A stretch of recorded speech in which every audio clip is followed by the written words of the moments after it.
Hi everybody, it's Sid from Cool Moviegram, your source for everything about cool film. Now, if you're new here, hit the subscribe button, check out my other videos, like my content, comment, leave your thoughts, follow my Instagram, and if you've already done all of that, thank you very much and welcome back to the channel. Now, this is something that I've been wanting to do for a long time, which is my top 25 Jackie Chan films. I mean, I am a big fan of Jackie Chan. I did get to kind of review his most recent film, which is also on my channel. And I thought, why not? You know, I've been a fan of this guy since I was since I was a really young child, since the days that his films were available on VHS via Imperial Entertainment VPD.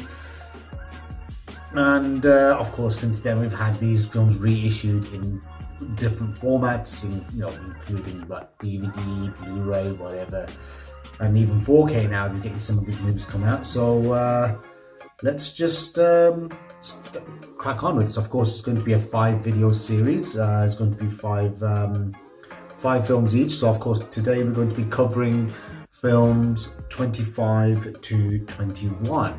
Now, without further ado, let's just get into this.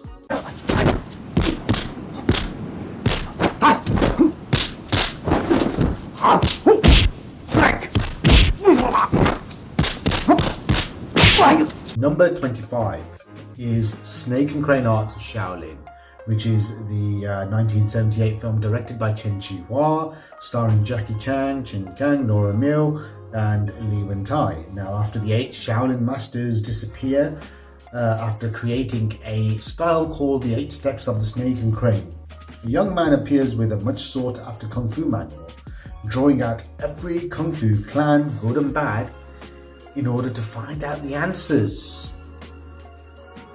Yeah, I did cover this movie as well, which was in my my top 50 favorite Kung Fu movies, and I mean, it was pretty much like one of the first times where Jackie Chan had actually got the respect that he deserved as a film fight choreographer, and even being able to perform some really kind of impressive feats, including one-handed kind of like flip over someone's head, done without any kind of like special effects or trickery, and even just like the opening sequence where you see him against a red backdrop, strutting his stuff with like the spear. You got the just great fight scenes from the get-go, just some really cool, interesting kind of martial arts choreography. This isn't really a comedy. I mean, there was no actual kind of like straightforward comedy. There were some elements of it though, because this was before Jackie Chan had actually kind of like became the king of Kung Fu comedy. They had some elements of humor here and there, but overall it was kind of a serious plot. And of course, Chin Kang, who played a great bad guy in Master of the Flying Guillotine, and also in Jackie's other movie, Shaolin Wooden Men, which just about made it on the list. An absolutely amazing film, but he was really effective. Nora Mill provides really good support as well. But then this was pretty much like Jackie Chan under the apprenticeship of Lo Wei, probably one of the stronger films that he did. And Chen Chi-hua being the man who was also Jackie Chan's he was like the second unit director on the first 2 Police Story films, and he was also kind of like a really good friend who kind of like stepped away from the limelight and stuff. I think after his health wasn't so good, so he has since then. I mean, I reckon he has actually retired, but he did appear in Operation Condor as well, Armor of God 2, in a cameo. But overall I would say this is a great movie. Again, I have actually kind of talked about how amazing this film is, and I mean, what's the great Kung Fu battles, especially at the end when he fights those 3 guys with the those kind of like those hats, and you've got the 3 spears and him kind of like dodging, using his acrobatic ability, and finally getting to kind of like at a point where we never got to see like the full potential of Jackie Chan up until then. This was the first film to kind of like fully kind of like utilize his physical abilities as a performer, and even him showing a lot more confidence as a leading man. 大哥，这几年一直想找个机会，想当龙虎武士精神，致敬。这动作一定有难度啊，赤兔 OK 吧 ？OK， 太 OK 了。Number 24 is Ride On, which is a 2023, directed by Larry Yang, starring Jackie Chan with Liu Hao-chun, Guo Qilin, and Wu Jing. Now, Lao Lo is a former stuntman who reaches out to his daughter to protect him and his horse from debt collectors. Now, when he's kind of fending off these debt collectors, his battle goes viral with the horse, turning him and Lo and his horse Red Hair into viral sensations on social media. And this kind of like gets him more gigs. And also, but then at the same time, he doesn't know whether he's actually kind of going too far or if he's actually kind of doing like the right thing. Then obviously this gives him the chance to kind of like love to repair the strained relationship with his daughter and also to accept her bookish boyfriend, and you kind of get to see the whole kind of drama involved. Now, this wasn't really an action movie. This was more of a drama. This was like a drama comedy where Jackie Chan's kind of like playing this guy who was at one point at the top of the game as a top level stunt director. Then of course you see the reason why his career kind of like faded off, and how eventually like how his family life had suffered due to his kind of attitude towards work. And you know, I thought his performance was really earnest in this film, and of course like he's kind of like showing the relationship that he has with his daughter, kind of like being like kind of at the forefront of this movie. He proving that Jackie Chan again does have great dramatic abilities as well as an actor, and some really good performances here, some decent action scenes, but that isn't really the main subject matter at the point. But then of course there is some really, if you see throughout the film, there are a lot of Easter eggs to a lot of Jackie Chan's past movies, and it kind of like it is kind of like a tribute to like his works as like, for example, as a stunt performer over many years.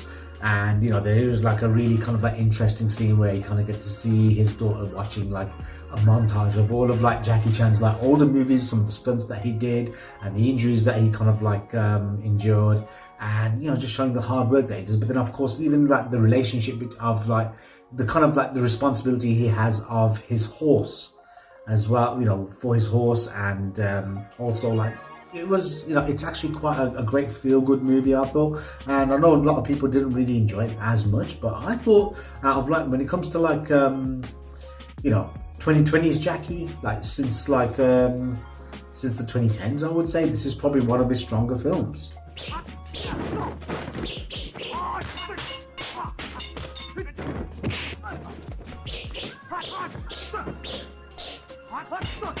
Number 23 is Dragonfist, which is the 1979 film directed by Lo Wei, stars Jackie Chan, Nora Mill, Yen Si-kwan, James Tien. Now, after his master is killed in a duel, Tang Ho-wan vows to get revenge when he does actually train for several years and decides to go and find this man who's living in what we see as Korea. And he sees that this man has actually turned a leaf and repented for his actions, where leaving the fact that his act of vengeance would kind of go to waste and not really any kind of like there's no actual reason as to do this. And he's kind of left, Tang is left like pretty much without any kind of like motive, or feels that he was robbed of his revenge. And he just kind of quietly just moves on. But then at the same time, there is a gang of smugglers who is against the master, played by Yen Si-kwan, who's actually the head of the Patience clan, and they want to kind of like exploit the enmity of Tang against this clan. Yeah, this again, I would say this was probably one of his best like serious kung fu movies, because there wasn't really much of like any kind of like action, like for example comedy or anything like that. There wasn't a comedy movie, and it is a very serious film where even the fight choreography is not really kind of like light-hearted Jackie Chan stuff. It's pretty much the fight choreography in this film is very vicious, it's brutal, it's full on, and each kind of design, each blow is designed to kill. Pretty much that's what they're trying to do with the kung fu in this movie. And Jackie Chan has this kind of scowl to him. He just has this kind of really kind of a different energy to his character, where he's actually playing like this very kind of like brooding, intense young man. And again, we do see that he actually has, at this point of his career, this was pretty much came out after like he had become the king of kung fu comedies. But they saw that he had this kind of like really kind of serious kind of feel about him in this film. And again, I mean, some great set pieces, and a great kind of like I say a great vehicle to show Jackie Chan the actor, as well as just Jackie Chan the serious leading kung fu star. £20,000 for the names of the bombers. That's not how we do things here. Hello? Mr. Hennessy, he's here again. That's 5 days in a row now. What does he want? His daughter was killed in the bombing. 22 is The Foreigner, which is a 2017 film directed by Martin Campbell, and it stars Jackie Chan with Pierce Brosnan and Katie Leung. Now, after losing his daughter to a terrorist attack in London, Kwon Nok Min goes on a one-man mission to find the people responsible. Using his skills learnt by being a former soldier in Vietnam, he causes tensions with Parliament, in particular a Northern Irish politician who has a past with the IRA. Now, this was actually based on a novel by Stephen Leather called Chinaman, and this was pretty much like one of the first times in the West where the West had got to see Jackie Chan playing a serious role, playing like a really kind of like a dramatic role, considering he had actually got on with age. I think he was like in his 60s at the time, and when this film came out, when it was being filmed, and he's playing like a broken down man, and he plays it. I think what gave Jackie Chan like pretty much great kind of gravitas and presence in this film, which worked really well, was his physical expressions, especially at the scenes of like when his daughter loses her life, and it's just the kind of the pain that is kind of expressed by him, and he handled it so well under the direction of Martin Campbell, of course, who had directed like two of like what I would say the best Bond movies since the Golden Age, I would say. I mean, which are GoldenEye and Casino Royale, which I think were amazing films. And even Pierce Brosnan, his character being like a politician, which is pretty much just based off Jerry Adams. But I mean, it kind of like the way that it's kind of portrayed, where Jackie Chan's this older man, he's kind of, he comes across as like someone who's kind of frail and harmless, but then the fact is that he has this kind of this past which kind of makes him a dangerous person. And I mean, the fight scenes itself, they're not really as slick and as kind of fast paced, or even as kind of like cheerful as I would say are in a lot of his kind of like the movies made in his heyday. But these are like pretty much like, it just shows his level of skill, and even apparent, according to Martin Campbell, that they had to get Jackie Chan to slow down a lot of the fight choreography, because they were saying that you're moving too fast for someone in his early 60s. You're still moving quite fast. You need to kind of slow down a bit, which Jackie Chan eventually had to do, just to kind of like portray the fact that this is an older man who's kind of taking on all these kind of like these adversaries. And I mean, it's just a well-directed film, some really good cinematography as well, and it just has a very realistic feel to it at the same time, but then having that kind of escapism kind of like vibe to it as well. But definitely, I mean, it is on Netflix, and I think they have actually released it finally on Blu-ray, but the extended Chinese version does have like an extended fight where he fights against one of his opponents in the forest. And Yeah, but overall, I mean, whether that fight is long or not, it doesn't really make much of a difference to the film because it's still a really gripping thriller, and it's well made, and definitely it was great to kind of see him play something else rather than just another kind of like Rush Hour or even something, God forbid, Spy Next Door. You shut up!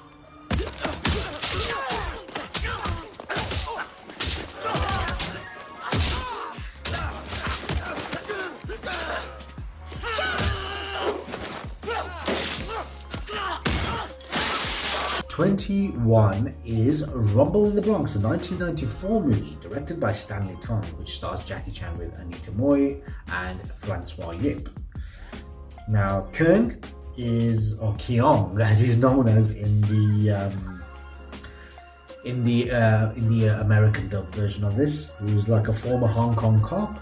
Well, he is a Hong Kong cop actually. He actually arrives in New York to attend his uncle's wedding. His uncle owns a store in the Bronx. His uncle decides to sell it and go on a long holiday with his new bride, which is, of course, his uncle's played by Bill Tung. But then after the wedding, he decides to stay back and help the new owner settle in with her business. And but then at the same time, he ends up kind of like getting into trouble and falling afoul with some of the local gangs. He ends up getting involved with a dangerous smuggling ring headed by White Tiger, who is after some missing diamonds.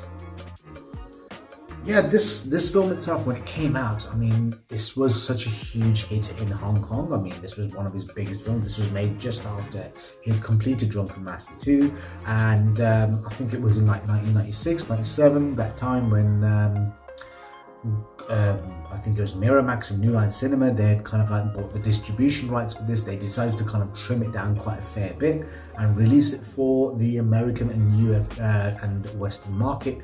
And this film became a huge box office hit. The first hit film that Jackie Chan had in the West, which was kind of like a resounding blockbuster.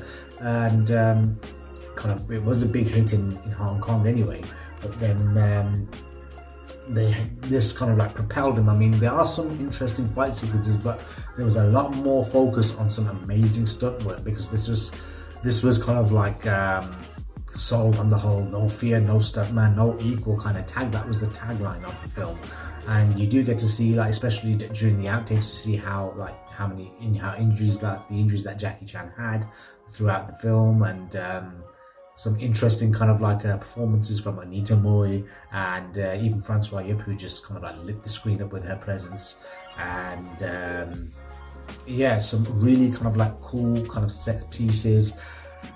I mean, yeah, the acting of the English actors and even the dubbing does leave a lot more to be desired, but definitely one of like my it's just one of the most fun movies. I would say this is just after the golden era of Jackie Chan movies ended, but around about that time. But definitely I would say you know, if you haven't watched it, this is actually a fun movie, but don't expect much, considering the fact that they actually were filming in Vancouver, Canada, and even when they were supposed to be set in New York.